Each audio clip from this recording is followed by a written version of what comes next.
I had a student ask me this morning about a sliding scale insulin question that had baseline insulin. I had found a question, but I need to confirm with one of your instructors just to see if I think it's Professor Geyer, just to see if I got the gist of the question, because they weren't quite sure. But I'm just going to kind of do, because I think everyone here is new. Oh, looks like Natasha's here from this morning. But I'll kind of recap some of the things, but if there's something I skip over briefly, just know that it's probably because I already covered it in the first review. But if you have any questions, just stop me, either unmute, type in the chat, and we'll go from there. So do any of you have any questions before we get started?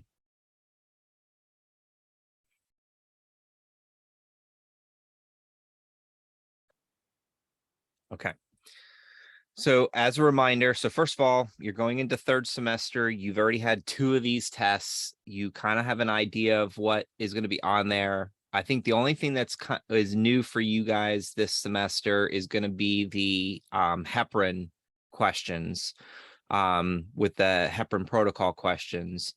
Everything else should be a review, or at least, revisiting a nightmare from previous semesters. And as a reminder, these are your, first of all, I want to give credit to, so Maddie Kessie, who I'm assuming has finished the program at this point, because she created this study guide a couple semesters ago. And then I asked her if I could steal it and share it with everyone else.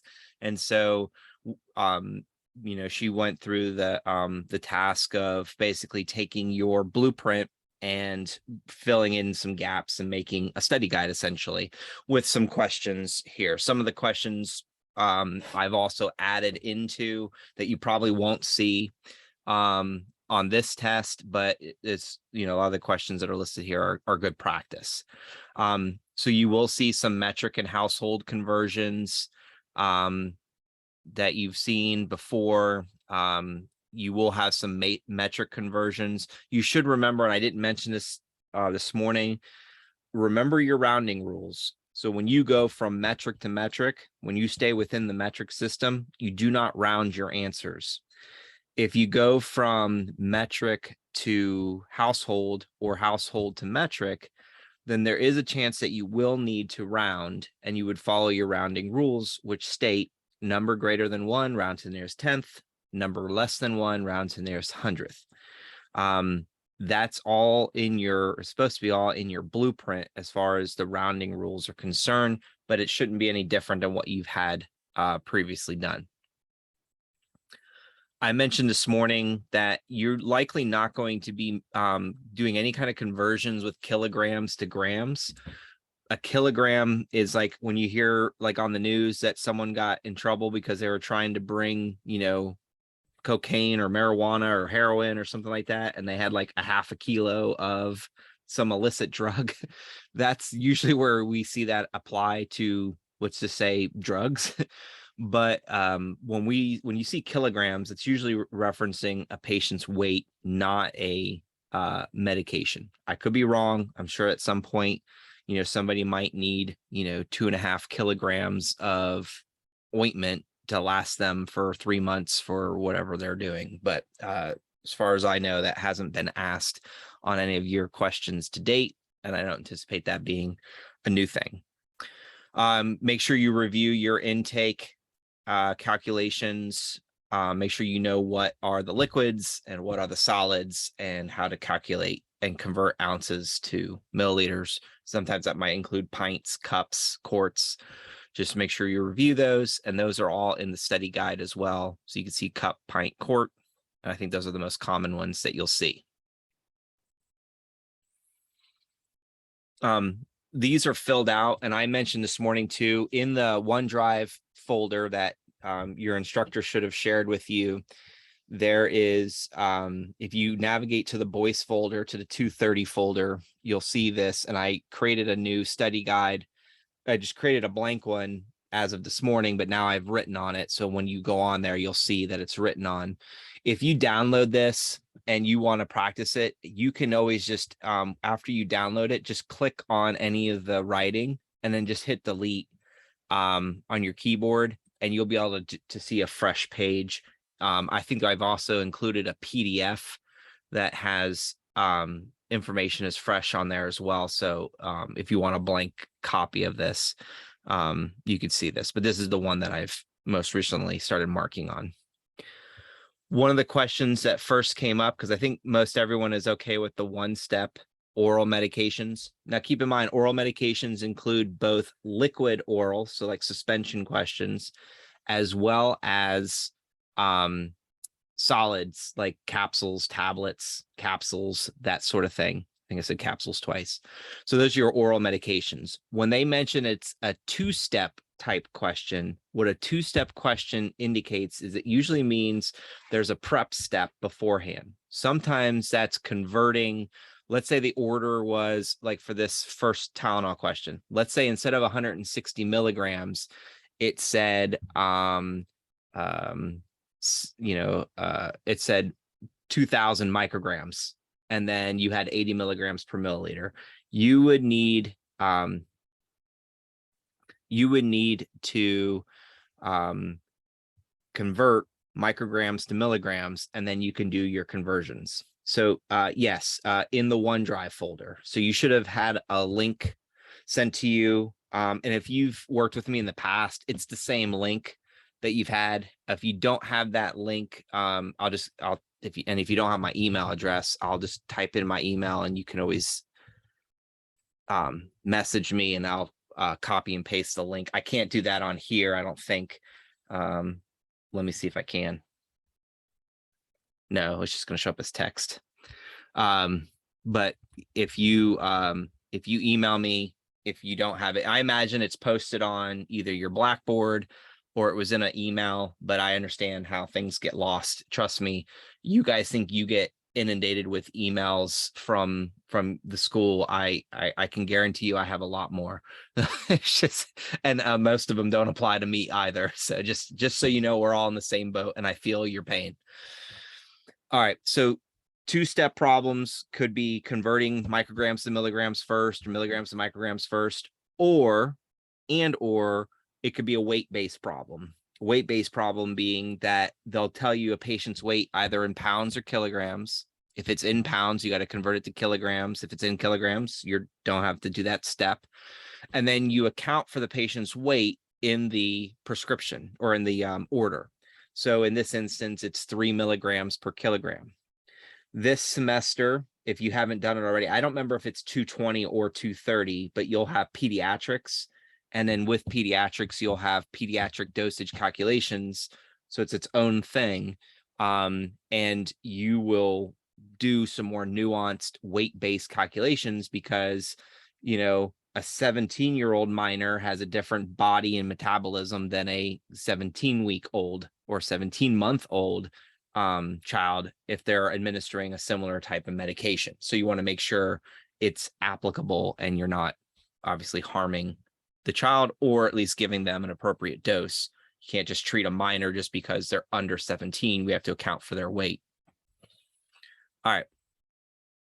And then this here, if you come to this, and you can, like I said, it'll be posted on here. I worked this out 3 different ways.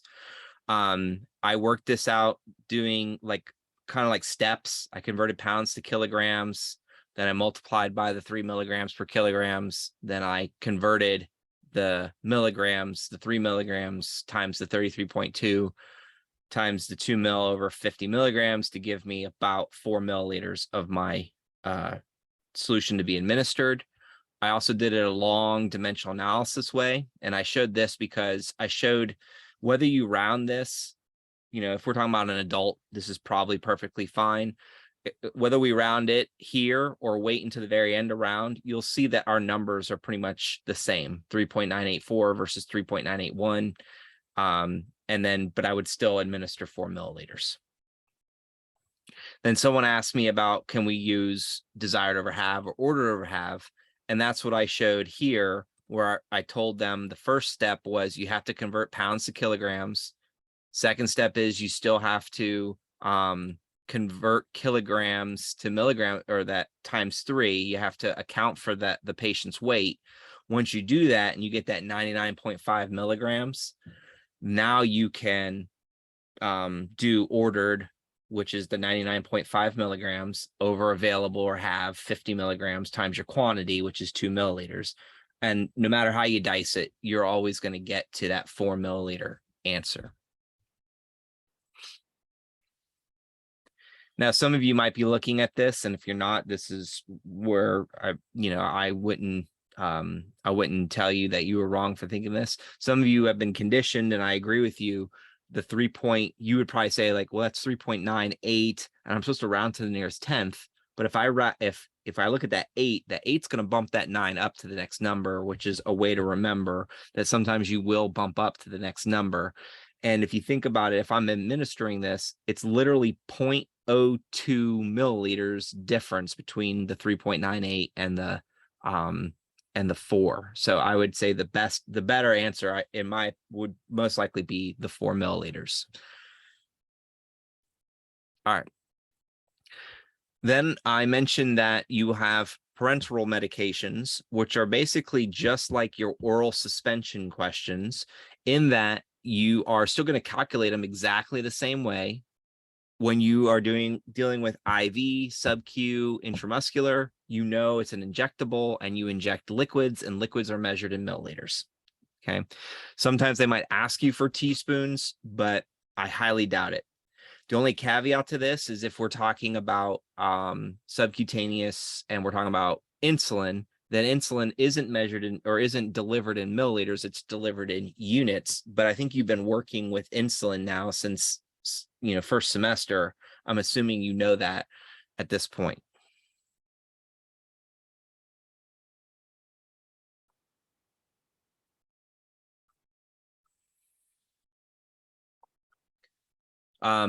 We talked about, I don't know, I think there's some information missing on this question. So I'm just going to do like a cross out. Maybe not. Never mind, can't cross out. Oh, here it is. Helps if I look at the rest of my dashboard here. So I don't think that this is, the question's missing some information. So I don't know exactly how to answer that, other than to say, okay, well, if it's 245, then you would just look at the chart here. Here's a good example that I've seen on multiple campuses. Blood glucose level before breakfast is 200. You follow the sliding scale to administer. I mentioned earlier that I had another student ask me about, well, what if they take insulin and they also have to look at the sliding scale? Like, how do you answer that question? The scenario that we came up with would suggest that you would give them their usual insulin. So let's say they would get 15 units regular, 5 units NPH, or, flip those around. So they're getting 20 units, but their blood sugar is still high. So they might need an additional boost of regular insulin. If I'm not mistaken, regular insulin is fast acting, whereas the NPH has more of a titrating effect, meaning that it helps to stabilize the blood sugar for a longer period of time. But you guys probably know that, or you guys should know that a lot more than I do. I just know that from having a wife with gestational diabetes. Then we got into some infusion rate questions. This is an example of insulin infusion. I'm going to jump to something we didn't cover yet, but or I didn't cover in the first hour. But basically, you're converting 1 unit of flow rate, units per hour, to the infusion rate that they typically want it in, which is milliliters per hour. So let me jump down to some examples of that, just because I think it'll be helpful to see some of those, just in case you see it. And then I'll come back and I'll jump back into some of these.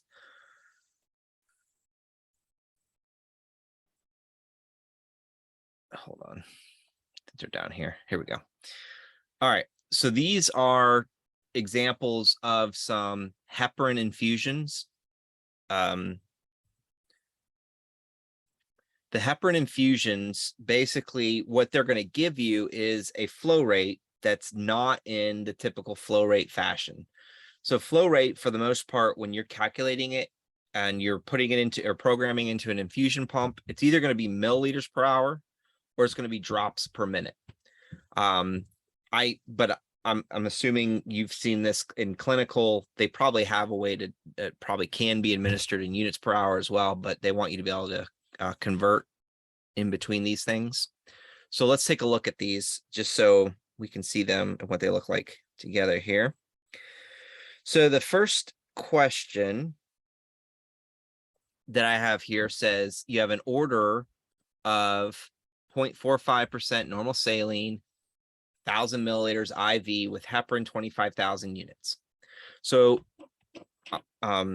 one of the things that I always like to do, where sometimes this is something that people can get hung up on, you know, this is your IV bag, okay? Your IV bag, please don't, I'm not a good, you know, I'm not quite the artist, but let's just say this is a, you know, a 1 liter bag, okay? And in that 1 liter bag, you have the heparin. I'm just going to write 25K. That's 25,000. And that's your 25K of heparin. So they're in the same bag. That's your IV. That's where we're finding our stuff. So they dropped in, they trickled in some heparin into your IV bag, and then the IV is plugged into, plugged in, but is attached to your patient. So it's helpful because we want to keep those two pieces of information together. We want to keep the 1,000 milliliters together with the heparin, and you can arrange this however you want. And then we can always manipulate it. We can put one on top, one on bottom, as long as they are representative of each other. Okay. When I do questions like this, I usually pay attention to what my original flow rate is listed at, and it says it's 1,000 units per hour. So what I'm going to do is I'm going to start with that. I'm going to take my 1,000 units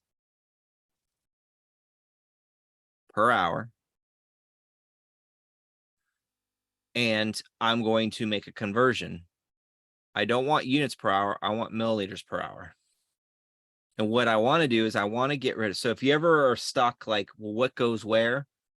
This is where dimensional analysis, whether you like it or not, this is where dimensional analysis at least helps you to see it and organize it. So I know that I want to get rid of units, and I know I can convert units to milliliters because of my IV bag. Then I just put the numbers associated with it. 1,000 here, 25,000 down here. I plug that into my calculator. So I do 1,000 times 1,000. And I divide that by 25,000. And I get 40 milliliters per hour. How might this question change? Well, we could have, 250 ml IV. We can have 10,000 units of heparin. We could have infusing at 500 units per hour. So we can just change those numbers up and you can get a completely different question. So if you ever want to challenge yourself, that'd be one way to do it.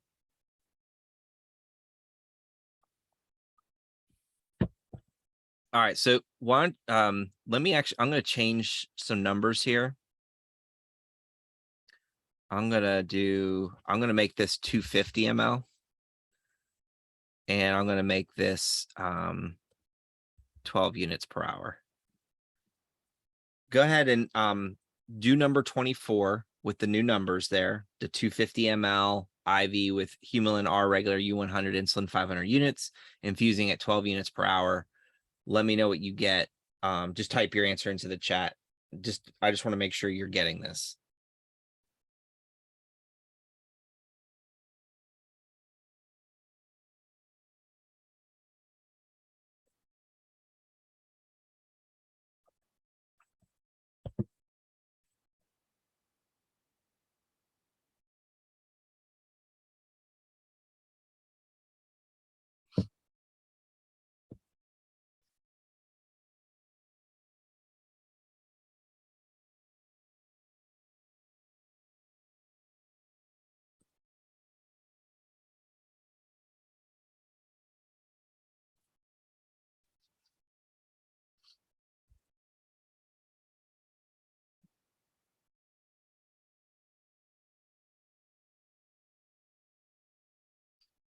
Good. I'm seeing them starting to come in. Good. We're all getting the same answer. 6 milliliters per hour. Perfect.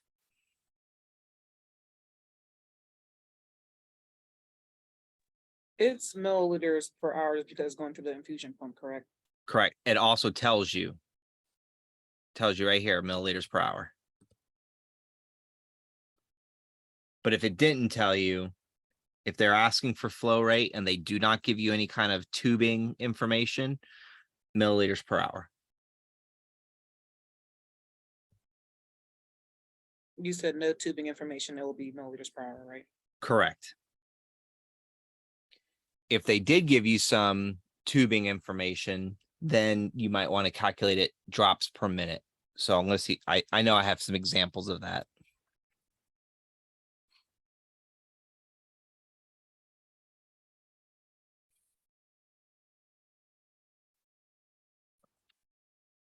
All right.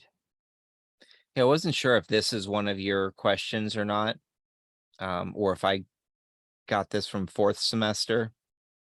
I don't, let me see if I have your blueprint. I think we do have one for Okay. this semester. Thank you. All right, then let's look at these. So it looks like there's a couple of questions here that pertain to nitroglycerin. With this question, there's a couple of things you have to kind of sift through and figure out. So let's take a look at this. All right. So your patient is on a nitroglycerin drip, and the drip is set at 5 micrograms per minute. It's mixed at 25 milligrams in a 250 ml bottle, which gives you a concentration of 100 micrograms per milliliter. So I want you to know that the 100 micrograms per milliliter and the 25 milligrams in 250 milliliters, they're saying the exact same thing. So you just pick one of those ratios. I personally would prefer the 100 micrograms per milliliter just to keep it simple. But let me just double check and make sure that's correct, because sometimes, oh yeah, 100. But when you have two pieces of information like that, and then when you see yielding a concentration of, this is kind of like when you're looking at a reconstitution label and you're looking for the factor within the reconstitution. That's what you're looking for. You're looking for what is the concentration in its most simplified form. If you take the 200 or the 25 milligrams divided by 250, you'll get 0.1, and 0.1 milligrams is the same thing as 100 micrograms. Okay. So for this question, they actually kind of simplified some things for us. They told us that we're currently infusing at 5 micrograms per minute.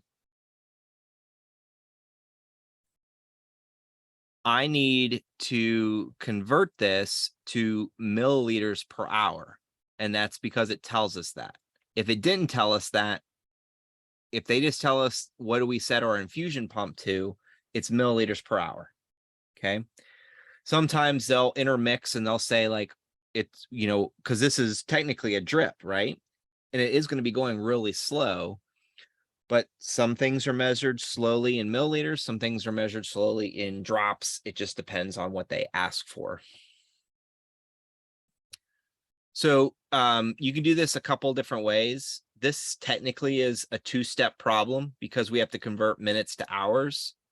I'm actually going to, before I do that, I'm going to account for the micrograms.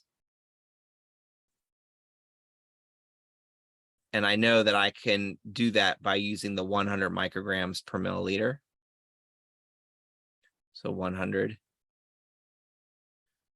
And then I'm also, while I'm here, I'm just going to go ahead and account for the time. I know that I want to get rid of minutes and go to hours. And you guys know that 60 minutes, there's 60 minutes in an hour. So what I'm going to do is, before I do anything, and again, I always show dimensional analysis because it's just helpful for me to show my work. And then that way you can see what I'm doing before I do any kind of math. If I just told you, I just plug it into my head and get an answer, that doesn't help you out. Even if you hate the way this looks, it's about the organization. So bear with me if you don't like it. But what this tells me is before I do any math, that I'm in the correct units after I'm done. That's kind of the value of doing dimensional analysis. If you've been kind of staying away from it. And I think this is going to come out to 3 milliliters per hour, but let me just double check. So 5 times 60 divided by 100. Yeah, 3.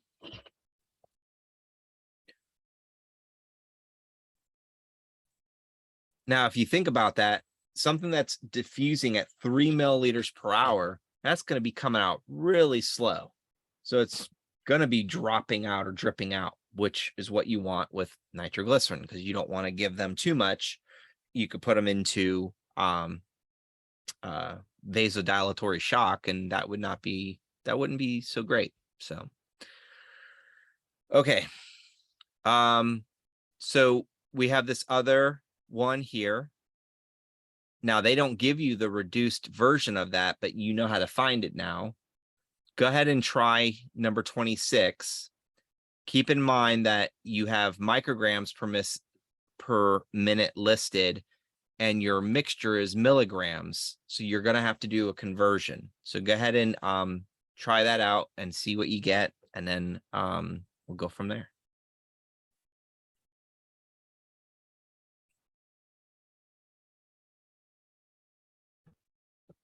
Good, you got it. Now remember, it's 6 milliliters per hour. So it wouldn't just be 6 milliliters, but 6 milliliters per hour. Now, if you struggled with this one, I want to show you just what I would do as a shortcut. So I already know I'm going to start with the 20 micrograms per minute. The first thing I would do with this is I would just do the 50 divided by 250, which gives you 0.2 milligrams per milliliter. You can then convert the 0.2 milligrams to 200 micrograms per milliliter. And so I would then just do 200 milliliters and then multiply by the 60 minutes. And then you should get that, which was the same answer to the previous question I asked, 6 milliliters per hour.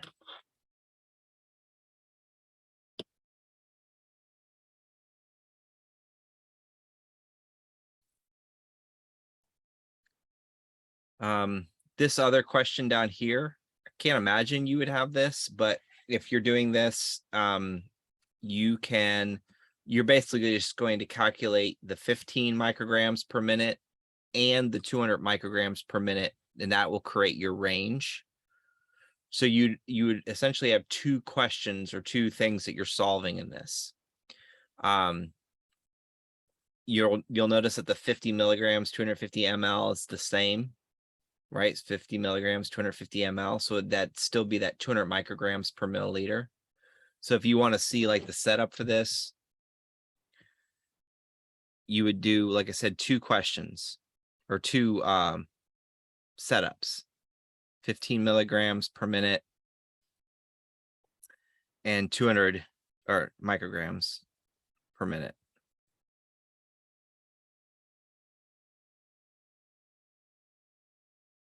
What's VDC? I don't know what that means.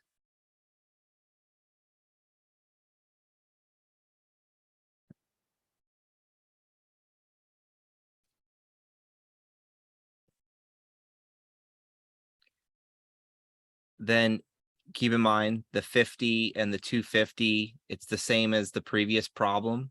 So that's where this is coming from when I write out the 200 micrograms per milliliter. I'm just copying the same thing because the ratio is the same. It's the 50 milligrams over the 250 ml and then multiply by the time.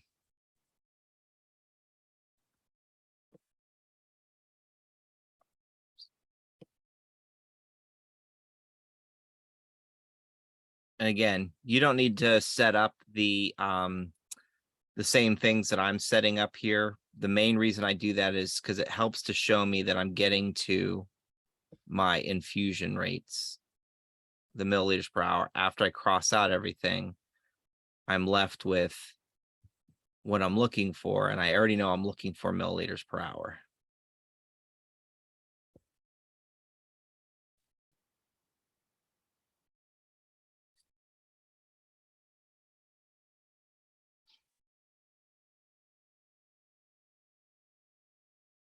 And then your range would be on the low end. And this is something you're going to do this semester with the with pediatric dosages, is you'll calculate ranges, and then that way you can calculate to make sure that the dose is in a safe range. So the low end would be 4.5 milliliters per hour. On the high end, it'd be 60 milliliters per hour, because the 200 and 200 cancel each other out. And so this would be your range.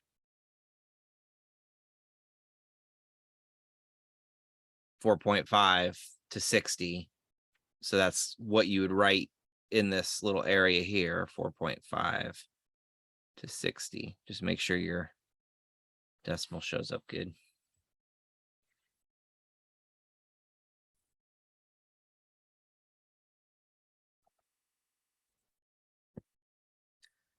All right.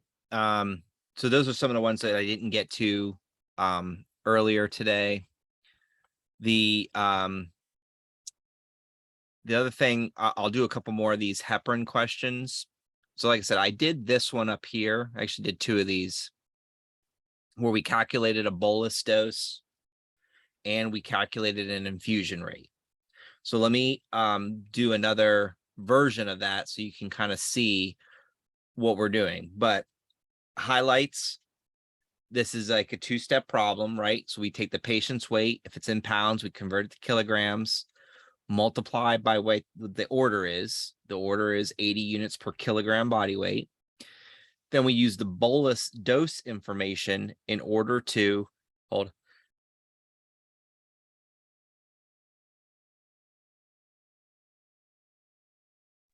Sorry, I needed to sneeze and I spared you the loud noise. I'm going to use the bolus dose information for my available. So I took the patient's weight in kilograms, which was 50, times the order, 80 units per kilogram, and that gave me 4,000 units. Then I can do ordered over half, desired over half if you want to. So I did 4,000 over 1,000 times 1, and I got an answer of 4 milliliters for my initial bolus. For the infusion rate, I'm going to use the infusion rate information. So same patient, same weight, but it says to start them on a drip at 18 units per kilogram per hour. So I took their weight times the 18 units per kilogram per hour, and I got 900 units per hour. The next step is, and we've already done this a couple of times, right? We've gone from units per hour to milliliters per hour. That's what we're doing here. And I see that I have an IV of 25,000 units in 250 milliliter half normal saline. And so I take my 250 milliliters over my 25,000 units, and I get 9 milliliters per hour. So let's work another variation of that question. All right, so what this is we've made a change here. So it says your patient's PTT result is 55. And then you would look at your infusion information, your heparin protocol, to tell you what to do next. And what it tells you to do next is it says to increase by 2 units per kilogram per hour. Your patient is currently on 18 units per kilogram per hour. Okay. So what would be the new units per kilogram per hour that we would calculate? 20. You got it. Okay. So 20 units per kilogram per hour would be the new, sorry about that, would be the new infusion rate.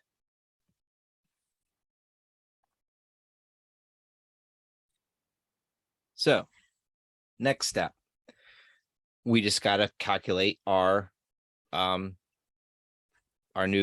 milliliters per hour. Now it says to use the same patient. So let's look up here. It could be this one. I'm not sure which patient they're referring to. So you have two options. I'll just do this one since it's the one above. So we'll just say this patient is 75 kilograms.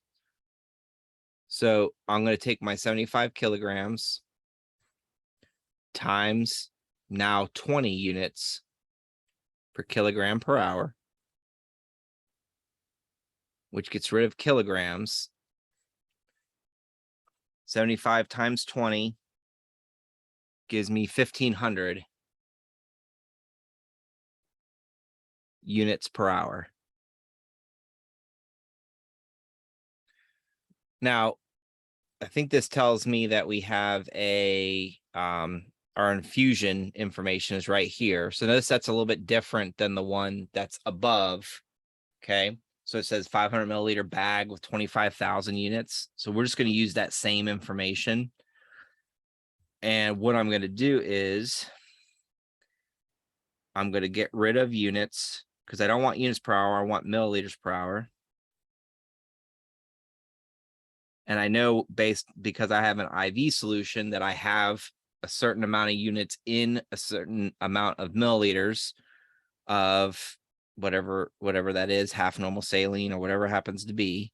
So it says 25,000 units. It seems to be the standard for heparin, and 500 milliliters.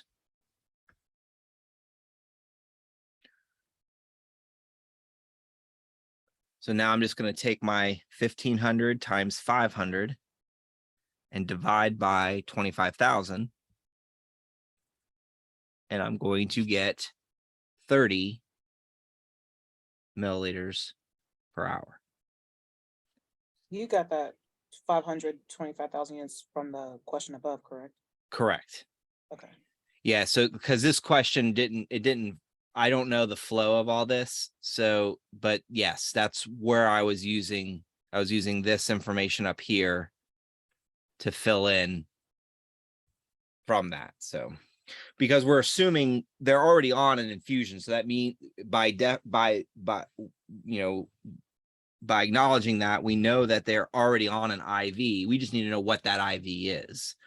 So, remember, this was just copied and pasted from other sources. So my assumption is that that's what they're referring to. The previous problem or the initial patient weight was referring to the question before it. So. All right. This one here is just, this isn't necessarily a heparin protocol question, but it tells us we're to administer heparin 5,000 units via IV push. We have 10,000 units per milliliter. How many milliliters would you administer to achieve that 5,000 unit dose? This is just simple, like one step parenteral type of question. So I believe we would just be doing, was it half a milliliter? Yeah. But this is where you can do your ordered over half. So 5,000 units is ordered, available is the 10,000 units per milliliter.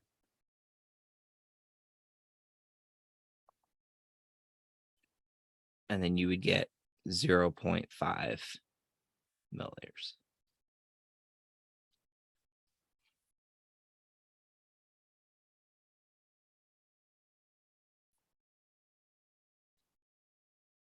This is a reverse question where they give you milliliters per hour, but they want to know how many units per hour you would calculate.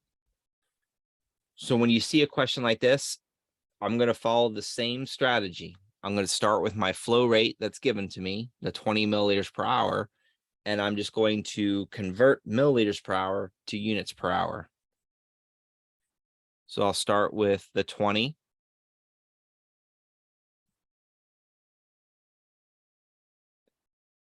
And in this situation, I don't want milliliters. I do want units.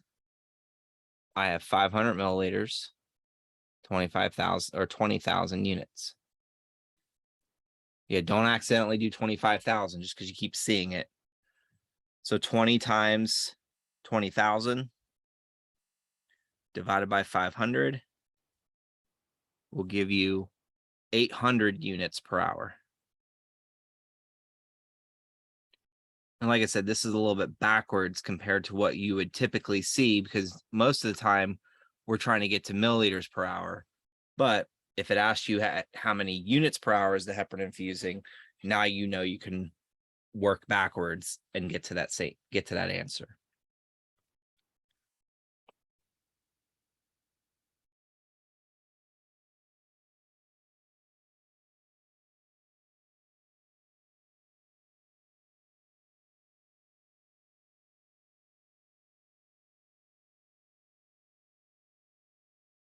Okay, we'll do number 20 here. But before we do that, I'll just ask you, number 19, it tells you 20,000 units, 500 milliliters, dextrose 5% water. It's ordered to run at 1,000 units per hour.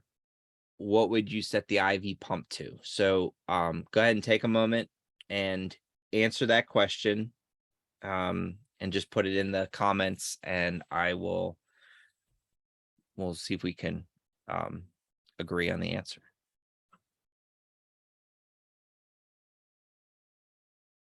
And you got it. If you said 25 milliliters per hour, that's what I got as well.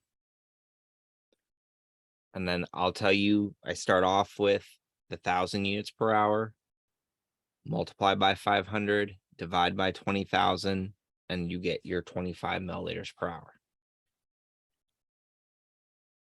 All right, let's do another heparin protocol here. This one involves a couple of steps. The MD orders your patient to start an IV heparin drip at 12 units per kilogram per hour, and to administer a loading bolus dose of 60 units per kilogram. The IV before initiation of the drip. You're supplied with a heparin bag that reads 25,000 units in 250 ml. Patient weighs 189 pounds. What is the flow rate you will set the IV pump at? So there's a lot of information here. So I'm actually going to let you try this first and see if you can use what we've been previously discussing. Can you get the right answer? And if you already know the answer, like, don't just go down to the key and get the answer.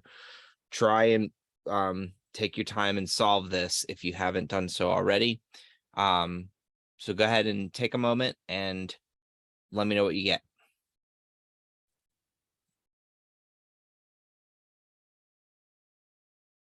Okay, so first of all, good. Thank you for saying if you don't know, and then good correcting your answers. Remember, numbers greater than 1 get rounded to the nearest 10th. So your final answer should be 10.3 milliliters.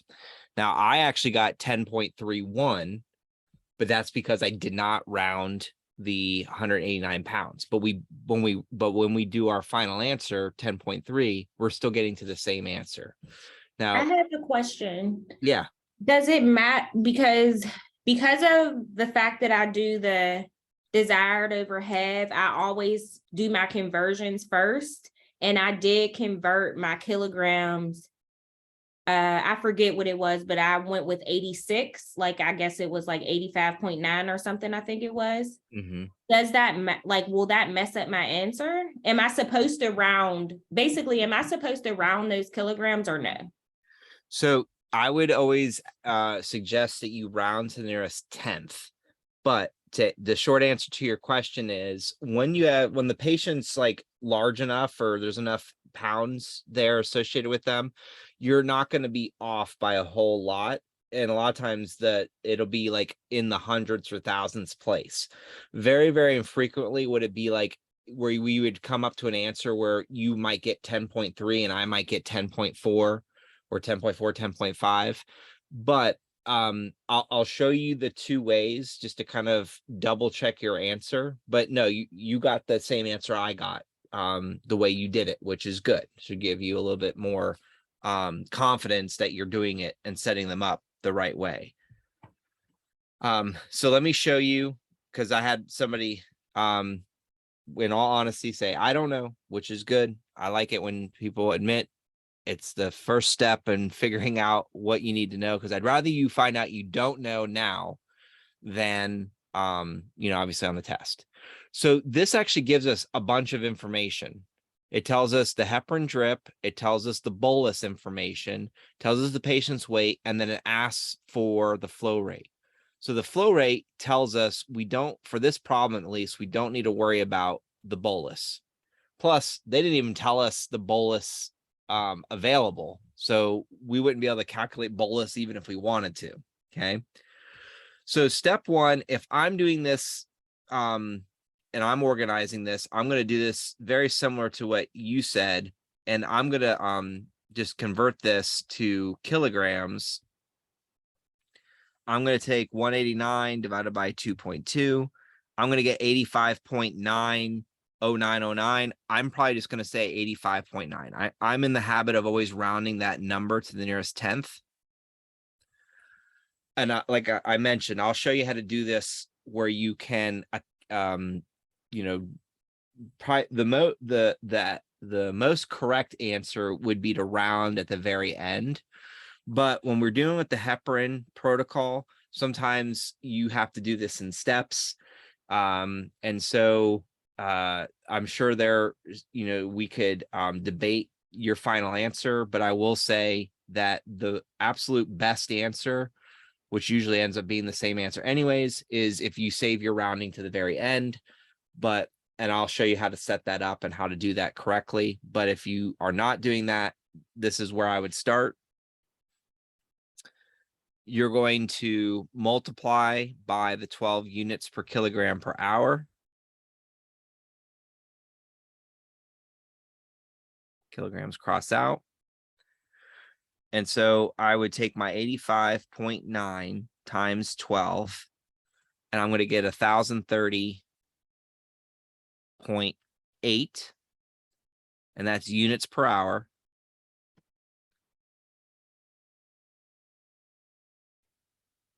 And then I would just convert units per hour to milliliters per hour. And I would do that by looking at my IV, which is at 25,000 units, 250 ml. So I put my 25,000 units down here, 250 ml up here. And then I would get 10.308 if I were to do this the long way. And I think someone even said that off on the mic there. And then that would round to 10.3 milliliters per hour. If I'm doing this I guess the most absolute correct way, and like I said, you're still going to get the same answer. I'm just leaving everything out here.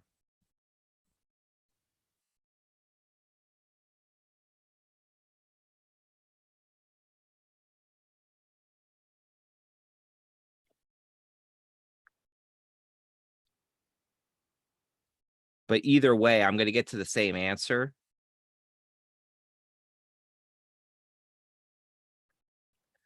And then this is what I do, just so you know. I don't sit there and like plug in all these numbers at the same time. So in step one, I would say 189 divided by 2.2. And then on my calculator, I can see 85.909090, and it just keeps going. I would then multiply that number by 12. So I don't even like do anything different like I did in scenario one, like I did up here. I'm writing that down to show you if I were to round it to the nearest 10th, that's what I would do.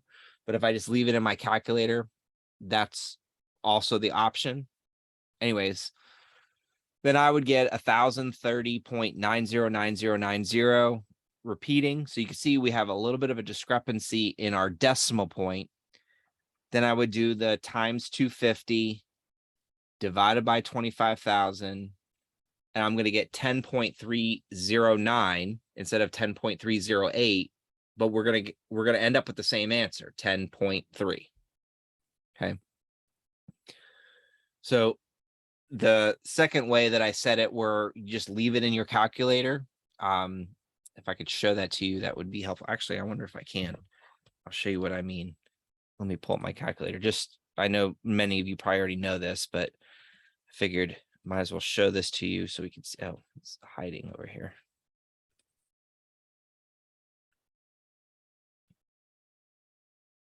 Sorry, give me 1 second. Like hiding behind everything. Okay. All right, and let me switch my share. Okay, so I'm in my calculator. I'm going to type in 189 divided by 2.2, and I'm going to get that 85.909090. Then I'm going to multiply by 12. Then I'm going to multiply by 250. So you still need to know what numbers you're going to plug into here. Then I'm going to divide by the 25,000. And when I do that, you see I get the 10.309, and I would just round that to the nearest 10th, 10.3. So this is what I would put as my final answer.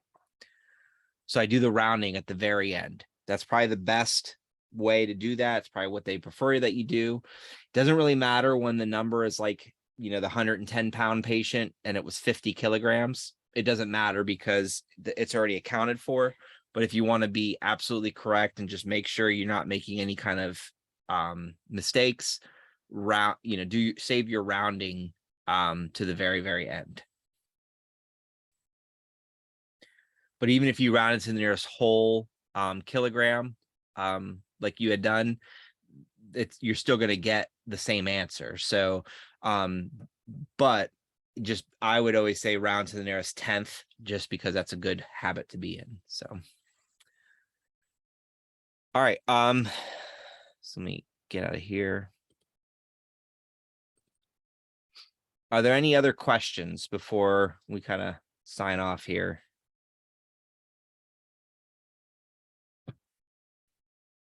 So for that one, you want to start with, of course, converting the pound to kilograms. Correct. And then you just go from there. Like, because I was when I said I didn't know, because the first thing I did was the pounds, kilograms, and I was like, okay, I have no idea what to do. Okay. So then that's when you go from, what was next? The 12 units per kilograms per hour. And then that's when you go to the milliliters per unit. You got it. Thank you. You're welcome. And I did, the reason I kind of jumped through that is because I had worked these out earlier today. So that you'll see them on the YouTube recording. So you'll see me go through this, but basically it's the same thing. They just use different numbers. So when you watch that recording, so what'll happen is when I upload those, it'll go, there's on my YouTube channel, there are different playlists. These will obviously be the newest ones, so you can find it that way, but I'll add them to the Boyce 230 playlist. And so you should be able to find that fairly easily, or just go to like the most recently uploaded things. And I'm going to get those uploaded tonight, so that way you can see them later today. And then, because I know you have your test on Tuesday, so.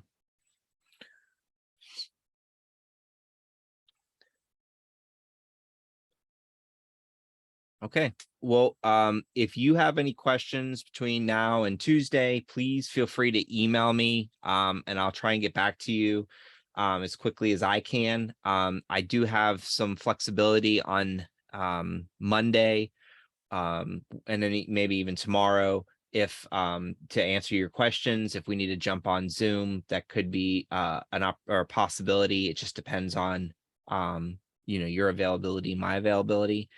But like I said, if you have any other questions, just feel free to email me. And if I don't hear from you, good luck on your test. You'll do great. Yes, you're welcome. And like I said, good luck. Thank you. You're welcome. Thank you. You're welcome.